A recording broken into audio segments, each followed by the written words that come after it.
BizTalks. I hope you're keeping well, and we are more than grateful that it is raining. It's raining, and this is quite good. I mean, we've been praying for rain, and it's here, so don't complain when it happens. And even when we get caught unawares, it has been a dry season, so you think traffic will just flow normally. But sometimes when it rains, we know ourselves. But hey, we are grateful to God for that. And so I just wanted to take that moment to say we should be thankful of that season. And we really hope this is going to replicate all the way down. Now, we promised you to have this conversation about AI and how things are flowing when it comes to matters AI. And our guest, Duncan Joe, is here in the house talking about AI and its ability to enhance business success. How does it affect business, and it's a lot of things. First of all, I'm still fascinated at the things that we are beginning to read about, to see about. It feels like it's like a meteorite that has just hit the world or the earth, and we don't know what to expect from that. But first, allow me to welcome our guest, Karibu Sandaga. Asante sana. It's good to see you for having me. Yeah. Now, when we talk about this whole AI thing, I am curious of how this is going to be. But first, I know you are the CEO, GrowthPad Consulting. Yeah. And maybe someone would ask, what's GrowthPad all about? So could you endear us with that first? Yeah, sure.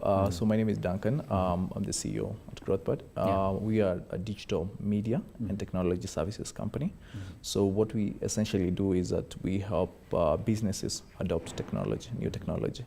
So when you talk of adoption, we're talking of even technologies, new emerging technologies like AI, and how they can help businesses enhance processes and grow faster.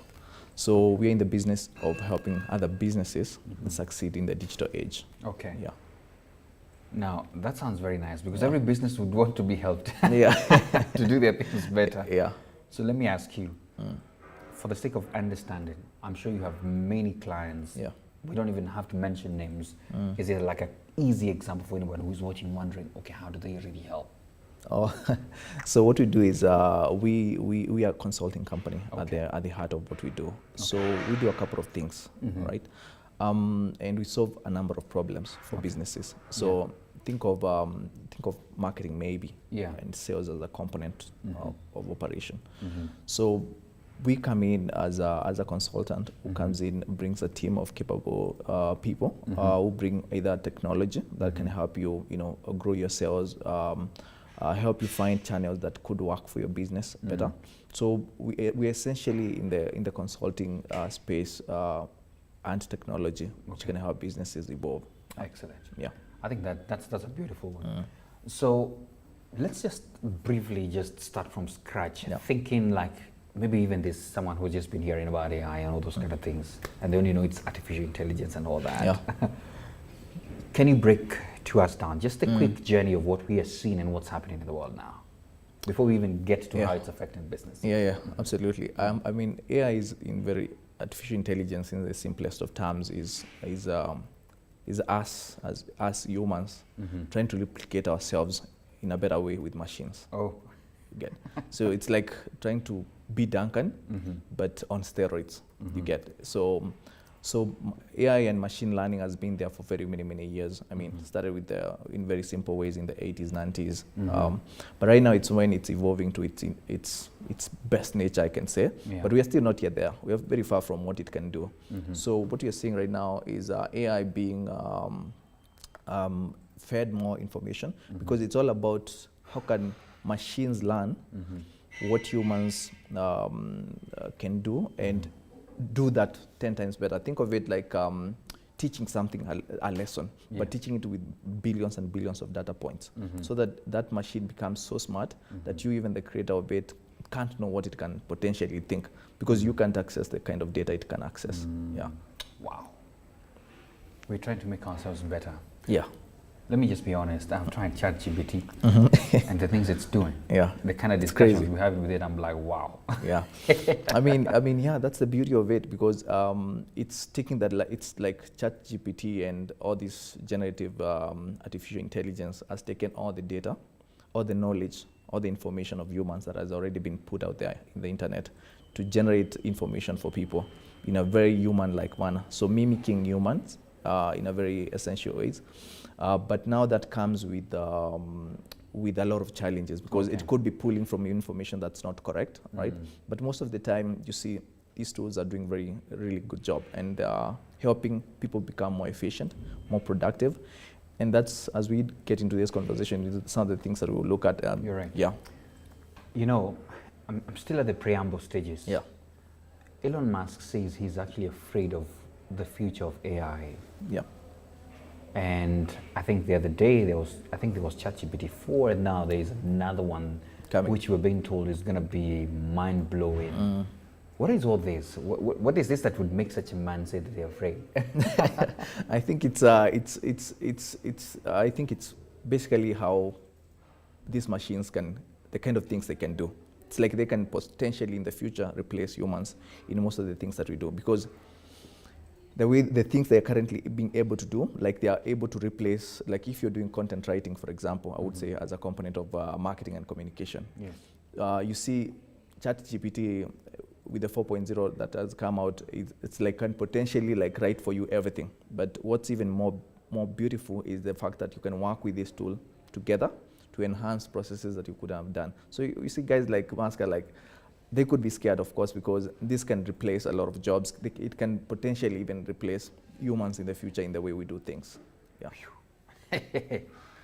I don't know what to expect of the next time. But anyway, I think over the years we have seen innovations come and humans have ways of adapting to it. I don't know, but I don't know. This one looks like it's a bit more crazier, but we don't know what is going to happen. Let me now get to the element of how this is going to be of effect, especially to businesses, because a lot of people who tune in here are business people. Yeah. And one of my easiest way to start this is why AI is something to look into as a business. What do you think about it? Efficiency and productivity. So that's it.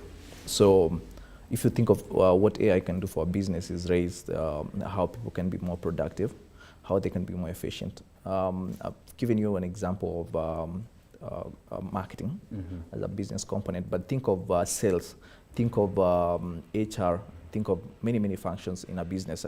So these things can be very much automated with these kind of technologies. They can enable humans who are doing a lot of manual work initially, data analysis and stuff like that, to be more efficient, like 100 times more. So for me, it's like humans working together with AI to bring like some level of efficiency, productivity that we haven't seen before. Wow. So we're talking about all these people who have suffered on matters, eras that have cost them their businesses. It's going to be a bygone. Yeah, it's going to be a bygone, but importantly is like AI cannot work alone.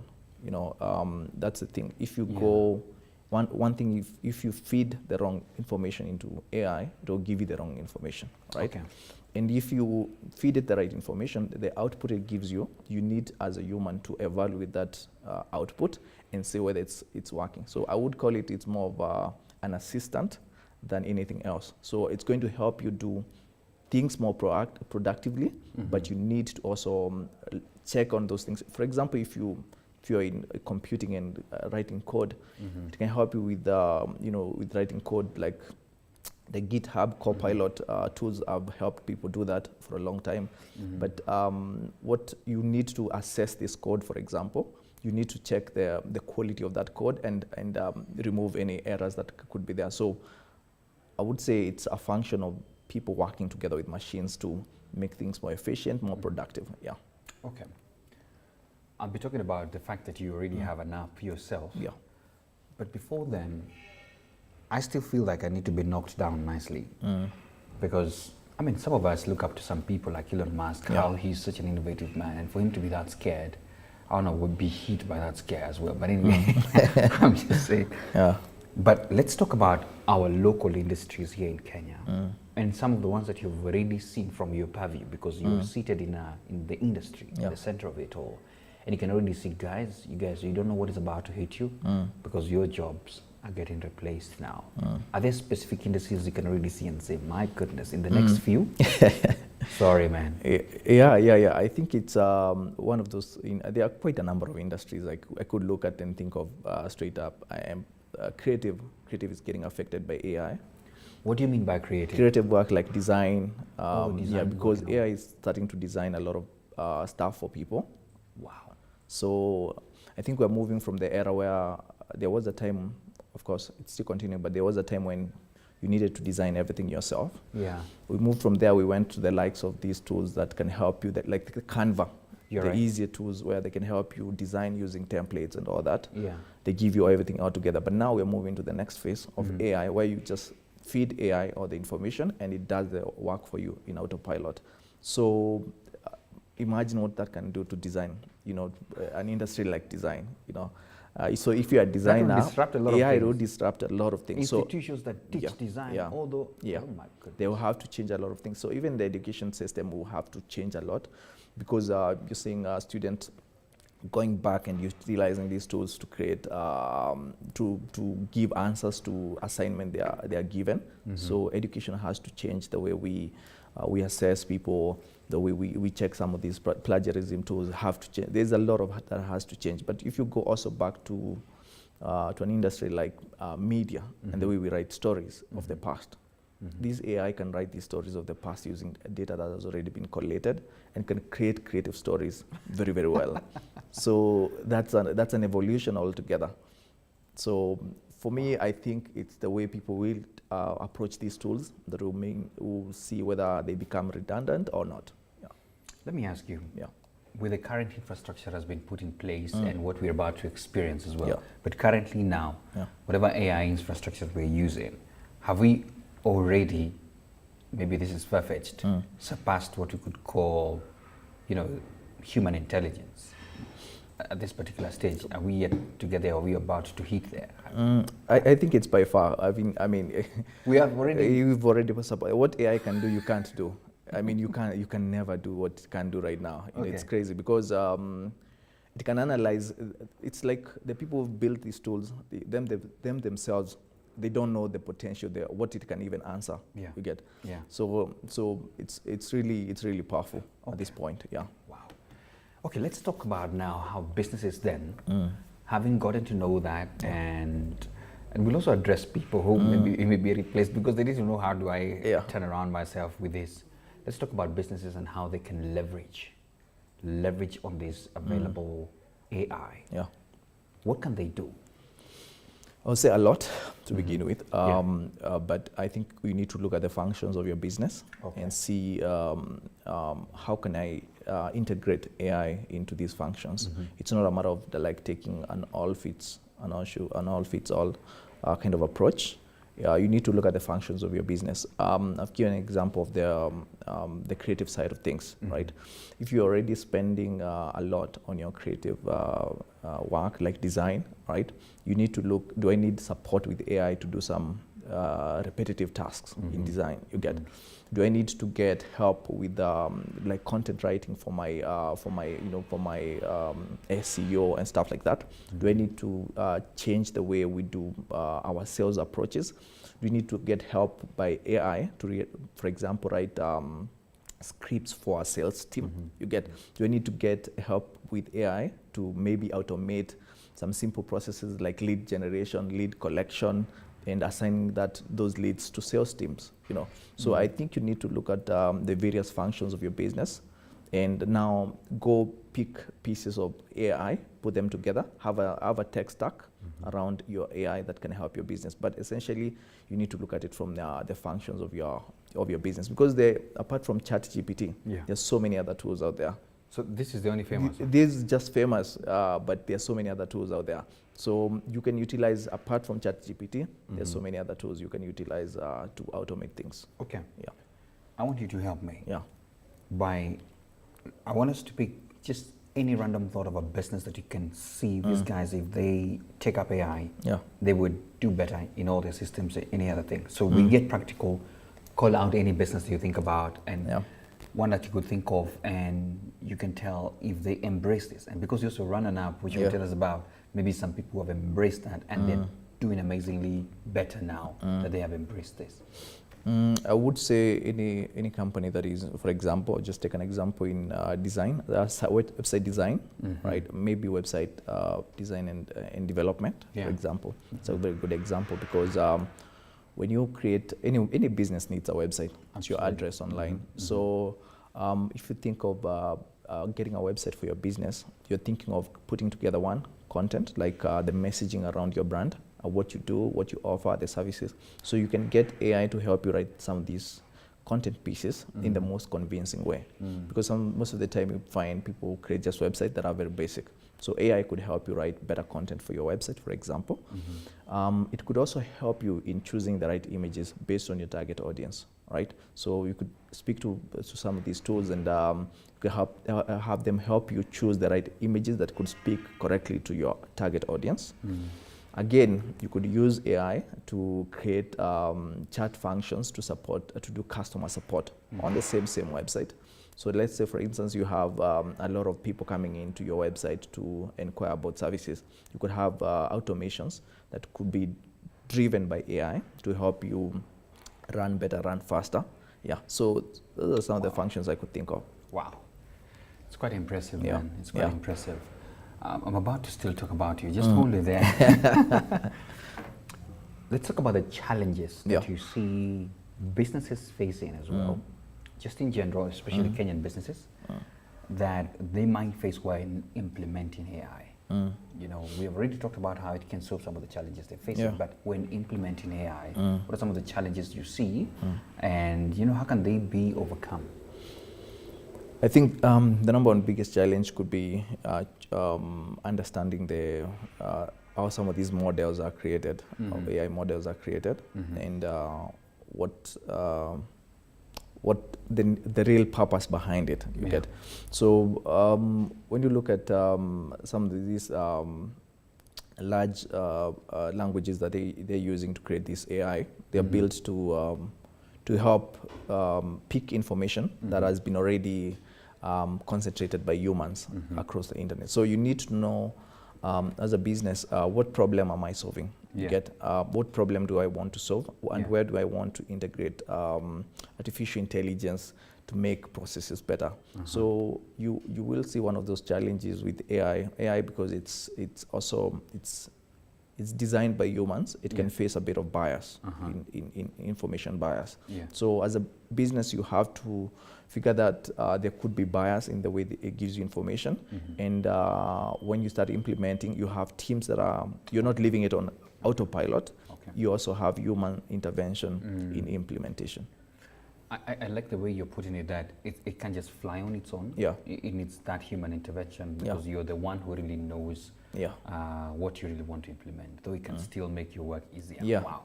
Exactly. Even in, for example, in human resource, if you think of human resource as a business function, there are things you can automate, like with AI. Like you can help it figure like the right candidate based on certain parameters you set in place. But there are functions that you can't do with AI now. You know, for example, let's say there's a disciplinary case with one of the employees, and you want AI to do that for you, to do the disciplinary. See, it can't do that for you. So that's something that needs a human touch. Maybe needs a bit of human to assess the situation from an emotional standpoint, from so many standpoints. So I think as good as the AI is, it needs to be complemented by human capabilities. Okay. Let me allow you to sip some coffee. Guys, we're talking about Matters AI and its ability to enhance business success. And you know, Duncan is saying it as it is, that I think we cannot afford to ignore it. The fact that it's here, we have to see how do we work with it. And the beauty of what he's telling me is that it doesn't completely replace the human being, but it is here to actually make the human being work even better and efficient. So there's some good news there. Though, however, some industries need to be on a watch because you never know what's happening. Now, let's talk about your app. You have an app, AI app. Tell us about it and its creation and how it's going. Yeah, so we, last year, at the end of last year, last quarter last year, we built Miriam AI. It's what? It's Miriam AI. Okay. So it's WhatsApp-based chatbot. I'll call it an assistant because the purpose of it when we built it was to assist humans to write content better. Wow. Yeah. So we piloted the platform in the last quarter of last year, a bit of this year, and we've accumulated about 20,000 users in Kenya. Whoa. Yeah, so we are currently doing the next phase of it because that was our pilot phase. So what we're doing right now is we are customizing it to the local context. That's what we plan to do, because what we've seen is the tools that are already out there, they are more global facing, which is good. But in bringing homemade solutions, we need to tackle local context. And I mean, local context is from the format of, you know, can it help us understand some slang in the local context, you know, Swahili, a bit of Sheng, you get. So that's what we are working hard on. Yeah, so, yeah. Well, I'm just laughing because this Sheng keeps changing, man. Yeah, the Sheng keeps changing. So the beauty with AI, and this is something that you've had, maybe you had like ChatGPT was trained in Kenya, for example. Yes. But it's the beauty of AI is you just need to train it like a baby, right? You feed it with the information, and it can learn, and some of those things it learns and interprets through machine learning in ways that you can never imagine. So for us, I think it's helping some of these tools learn better in the local context. Okay. Yeah. Let's talk about definitely the ethical considerations that come along with this. Yeah. Because as you said again, you know, it's very easy for it to veer off, you know, when you're just using it. Yeah. And what is your advice to people on these parameters of ethics? Yeah. One is most of these tools have been built to learn on their own, but their ethical parameters are already being put in place by the creators, the people who build. There is legal obligations and things like that. But essentially, when some of these tools are being utilized, there's need, of course, for control. Let's say in the business environment, we need to control how we're using it. Is it sticking with local policies and you know, compliance matters? So I would imagine any tools that you bring to our business has to fall within certain policies. So this doesn't go off that track and should follow the policies that the companies or the organizations have put in place. Okay. Yeah. Allow me to take you back, just a step back on your app, Miriam. Yeah. I like the name, by the way. Thank you. it's interesting. You're saying it's a 16-person. So if I need Miriam to assist me, Yeah. what do I need to do? So all you need to do is we've set it. It lives on WhatsApp currently. So all you need to do is go and start a conversation with Miriam.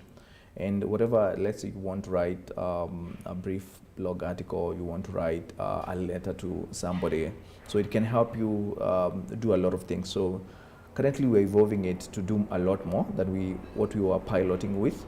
But essentially what we were testing at the initial phases was how can it help you write a lot of content in the local context.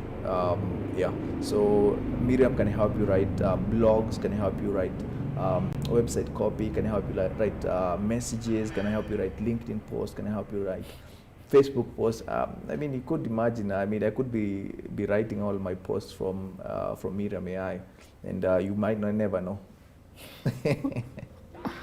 I'm worried about teachers. Yeah. What do you think about the future of teaching then? I don't think right now in the short term we don't have a challenge with that.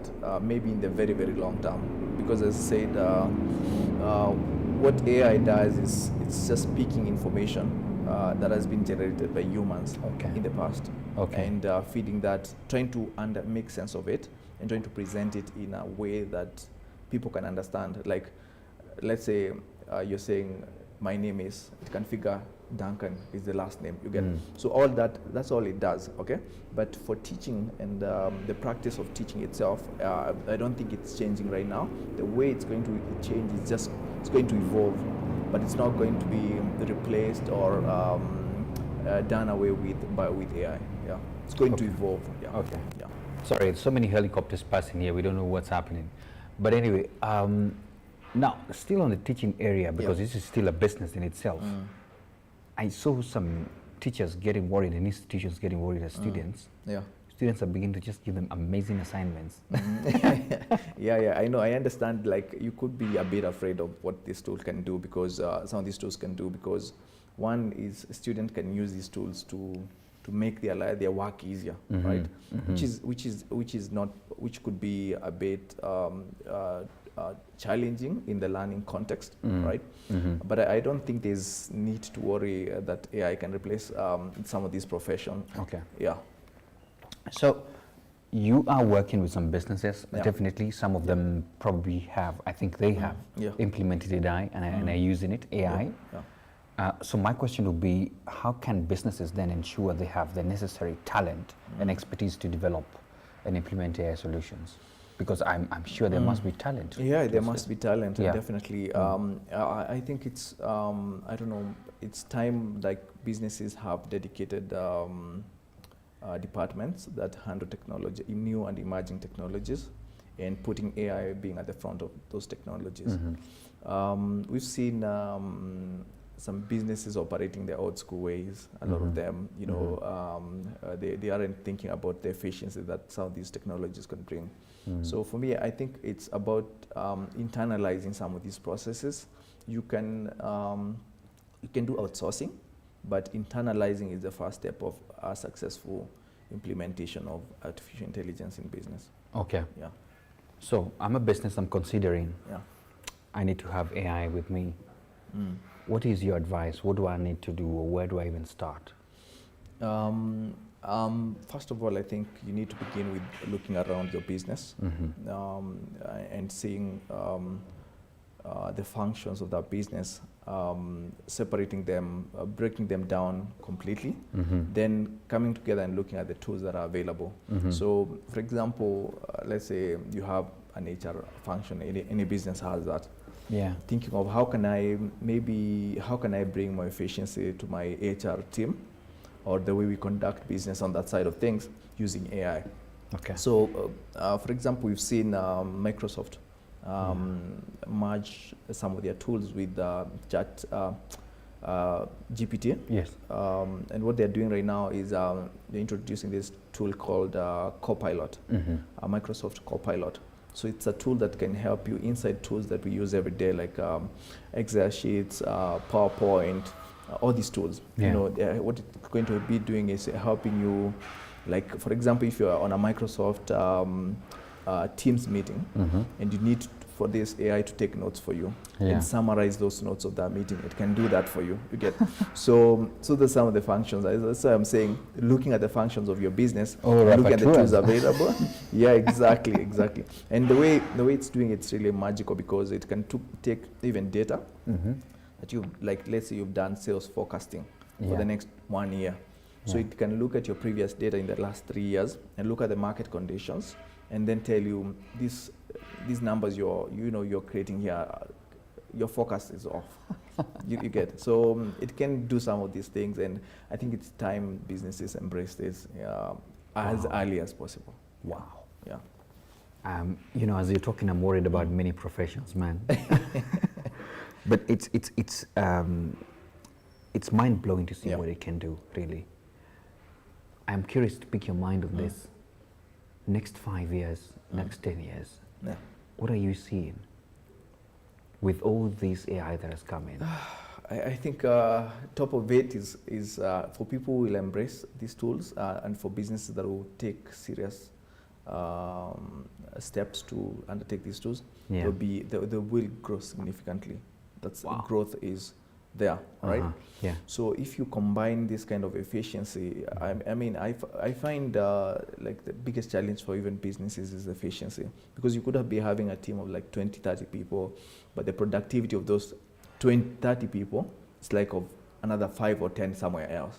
You get. So if people take these tools, you can see the productivity, the efficiency will ridiculously go up. So in the next 5 years, we should be growing 10 times, or business should be growing at a very fast rate.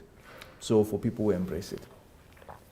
There's a time there was vibe that, you know, guys like Google should be worried, you know, with the chat GPTs that are coming in and all that. But of course you're alluding to the fact that some people like Microsoft have already seen how they can embed this to themselves.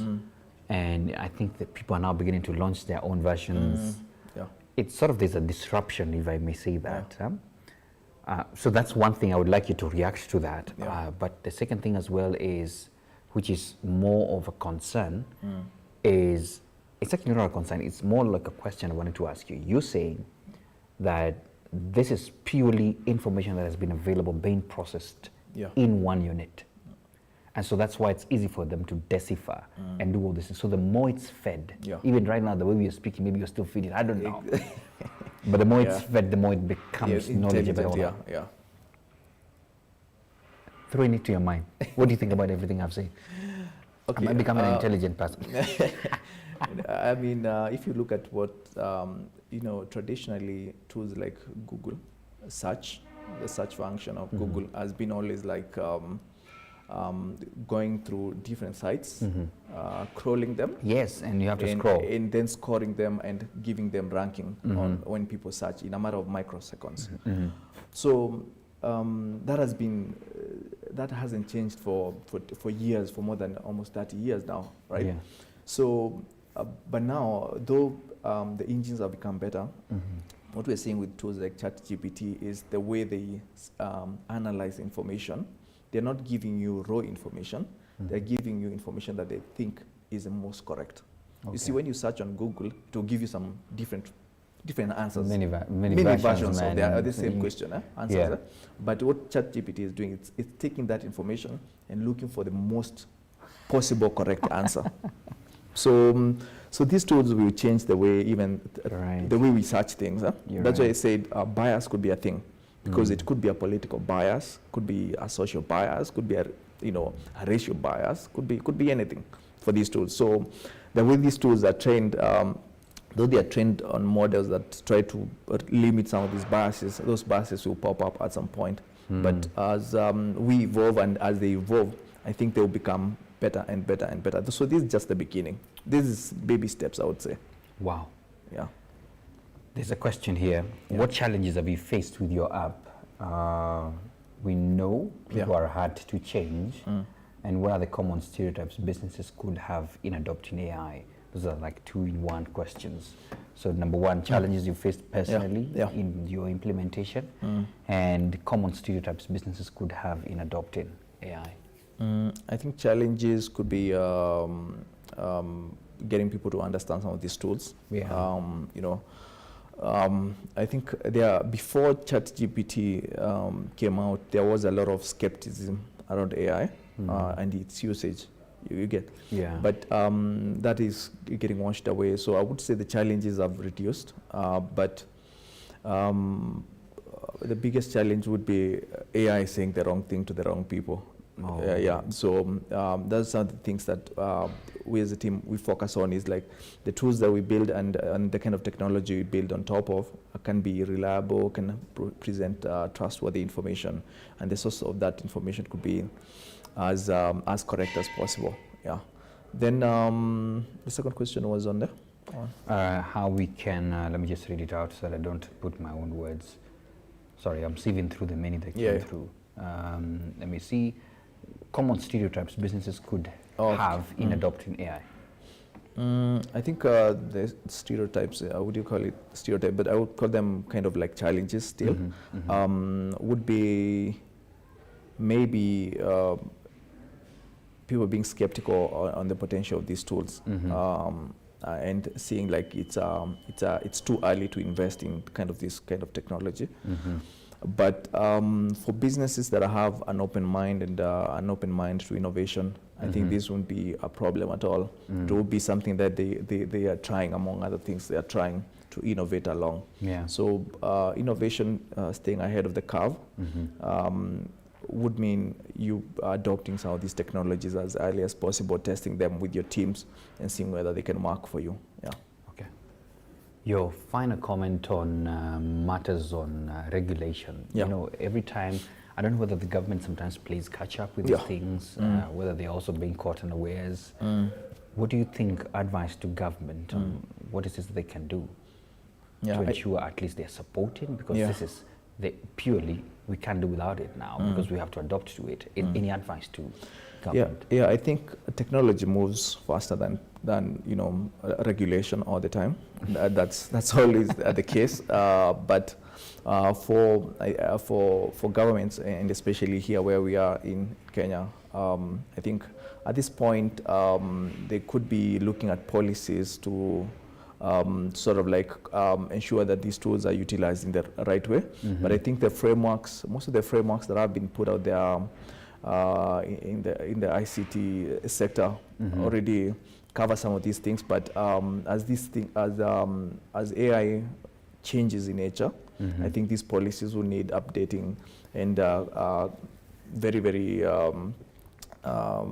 ongoing reviews. Yeah. Wow. I still have asked you the last question, but there are things popping into my mind, man. Yeah. Look at this. Industries, are there industries that you think AI will never touch this? Maybe. Look at the number though. Maybe. Okay, I could start with maybe. I could think of medicine. Medicine could be hard to touch. Not like it won't touch. It will, but it will touch in a way that still needs human intervention at some point. Because if you see like treatment of like cancer, you know, AI could lead research on that. You get in the near future. Diseases that have been unable for us to treat could be something of the past if AI gets itself into some of these things, because the way we do research is still kind of old school. You get, so AI could change the way we do research on these topics, and it could help us fast track medicine, and so for doctors and people who are practicing medicine, it could be making life easy for them. But I don't think in anytime soon a machine or AI will replace humans in that sector. Okay. Yeah. I want to end by this now. This is the real ending. 5G. I was listening to someone who was talking about how the potentials, and now these are things that will mix up together because AI as well, and the speeds at which we are receiving information. And the potential, because you mentioned the medical field, and I heard someone say that a doctor in Europe could actually still lead an operation in a different country because of the speeds of the 5G. I want you to comment about just the 5G and what we can see, because you're in the ecosystem. 5G and I would say connected devices, or what you call Internet of Things, could be like a game changer. You know, combine that with AI. I mean, we are seeing the evolution of mankind as we know ourselves. You know, at this point. So if you look at what you've said, doctors helping patients from wherever they are conducting surgery. That's where we are going, because the speed of where we're going with internet, where we are, is that we are at a point where our machines can now start operating in almost real time. You get, like you're pressing, somebody is doing something in Europe and it's happening here simultaneously. You get at the same time. You get, so with that change, I believe we'll see crazy changes, and it's not in the medical field alone. We could see practices in the way we even run our homes. You know, the way you adopt security in your homes, you know, could be changed significantly. Identification of people at your home, and that can lead to different functionalities. You can think of what that 5G, Internet of Things, and AI can combine is going to help us do.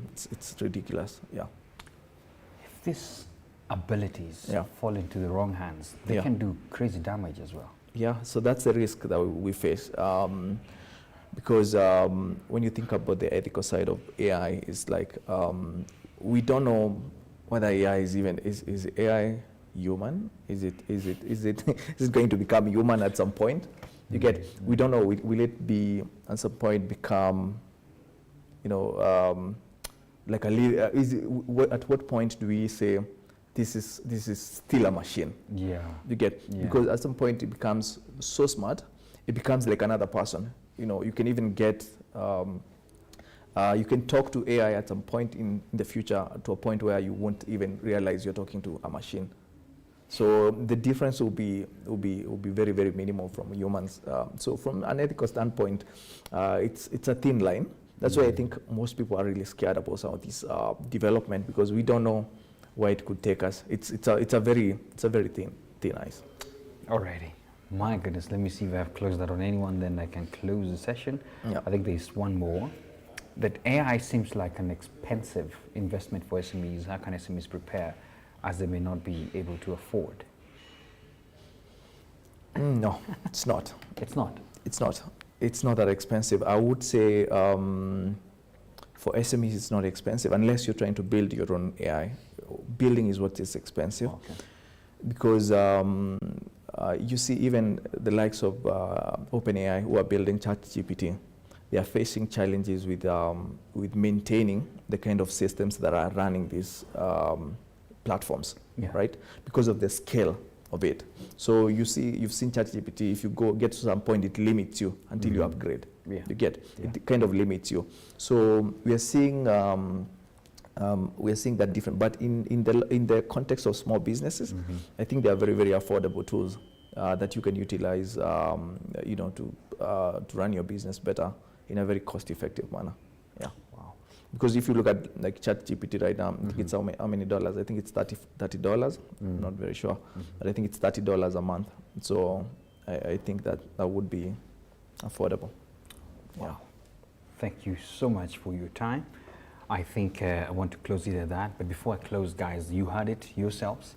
That's what we're talking about, the future of AI. And by the way, how can people find you, GrowthPad? How can they? Yeah, for me, they can find me on LinkedIn, Duncan Joy. GrowthPad, you can find us on growthpad.co.ke. Okay. Yeah, so. Alrighty. So visit, check him out. Check Duncan. You'll find him there. Thank you so much for your time. Yeah, appreciate it. So guys, I want to end by a good invitation to you. This is an amazing month, March. We celebrate women big time. And we shall be having an amazing session, Sustainable and Innovative Entrepreneurship Connect. And that session will be happening on 30th of March at the Exchange, where the Nairobi Securities Exchange is hosted in Westlands. And it's going to be fast come, fast serve. The charges are just 1,500. That is the cost, not at the gate. This is the prior cost. So you better book your slot. And we'll be sharing out on all our pages, BStocks, LinkedIn, Facebook, everywhere else, Twitter as well, so you can see. And we have amazing speakers there. As usual, we shall have our residential coach, James Karundu. We as well have Lois speaking as well. We also have Beatrice Kithinji, Stephanie Nguku, talking matter Sustainable and Innovative Entrepreneurship Connect. And we shall be having subjects like Kaizen, all that being discussed here. So you don't want to miss that chance. It shall be happening in the evening, 4 to 8. That is after work hours. So you're much more invited. And there's a lot of goodies as well prepared for you. So you want to register for that. And we'll be sharing more information on that. But that's it here on BStocks. Thanks so much for your time. It's bye-bye for now.